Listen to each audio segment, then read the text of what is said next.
സ്ത്രീകൾ ഏതെങ്കിലും പൊതുരംഗത്തേക്ക് വന്നു കഴിഞ്ഞാൽ അവരെ ആകെ അധിക്ഷേപിക്കുക, അവരുടെ ശരീരവുമായി ബന്ധപ്പെട്ടുകൊണ്ടുള്ള ആക്ഷേപകരമായ പരാമർശങ്ങൾ നടത്തുക, സ്ത്രീത്വത്തിനെതിരെയുള്ള കടന്നാക്രമണം നടത്തുക, അത് അങ്ങേറ്റം അപലപനീയമാണ്. നമ്മുടെ കേരളം പോലുള്ള സമൂഹത്തിൽ എത്രമാത്രം പ്രാകൃതമായ ഒരു യുഗത്തിലാണ്, ഔട്ട്ഡേറ്റഡ് ആയിട്ടുള്ള ഒരു സംവിധാനത്തിലാണ് UDF പ്രവർത്തിക്കുന്നത് എന്നതിന്റെ ഒരു തെളിവായിട്ടാണ് ഇത് കാണേണ്ടത്.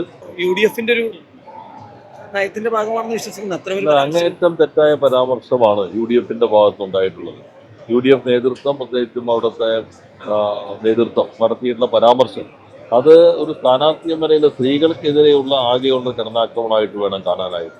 സ്ത്രീകൾ ഏതെങ്കിലും പൊതുരംഗത്തേക്ക് വന്നു കഴിഞ്ഞാൽ അവരെ ആകെ അധിക്ഷേപിക്കുക, അവരുടെ ശരീരവുമായി ബന്ധപ്പെട്ടുകൊണ്ടുള്ള ആക്ഷേപകരമായ പരാമർശങ്ങൾ നടത്തുക, സ്ത്രീത്വത്തിനെതിരെയുള്ള കടന്നാക്രമണം നടത്തുക, അത് അങ്ങേറ്റം അപലപനീയമാണ്. നമ്മുടെ കേരളം പോലുള്ള സമൂഹത്തിൽ എത്രമാത്രം പ്രാകൃതമായ ഒരു യുഗത്തിലാണ്, ഔട്ട്ഡേറ്റഡ് ആയിട്ടുള്ള ഒരു സംവിധാനത്തിലാണ് UDF പ്രവർത്തിക്കുന്നത് എന്നതിന്റെ ഒരു തെളിവായിട്ടാണ് ഇത് കാണേണ്ടത്.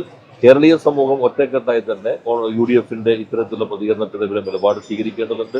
സ്ത്രീത്വത്തെ അവഹേളിക്കുന്ന രൂപത്തിലുള്ള ഈ പ്രതികരണം അത് ഒരു തരത്തിലും നമ്മുടെ നാട് അംഗീകരിക്കുന്നതല്ല. ശക്തമായി തന്നെ പ്രതിഷേധം ഉയർന്നു വരേണ്ടതുണ്ട്.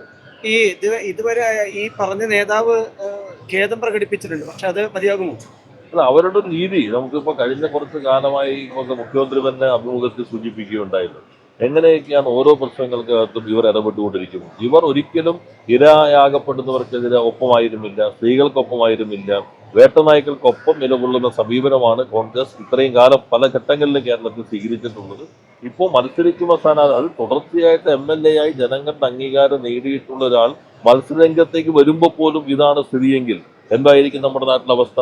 യഥാർത്ഥത്തിൽ സ്ത്രീകൾക്ക് പാർലമെന്റിലും നിയമസഭയിലും സംവരണം കൊണ്ടുവരുന്ന നിയമം അത് കൊണ്ടുവരാൻ പോലും തയ്യാറാകാതിരുന്ന രാഷ്ട്രീയ നേതൃത്വമാണ് കോൺഗ്രസിൻ്റെതെന്നറിയാം. ഇപ്പോൾ BJP കൊണ്ടുവരുമ്പോഴും അതിന്റെ കാലാവധി വെച്ചുകൊണ്ടുള്ള ആ ആവശ്യത്തെ പോലും പരിമിതപ്പെടുത്തുകയാണ് അവരും ചെയ്യുന്നത്.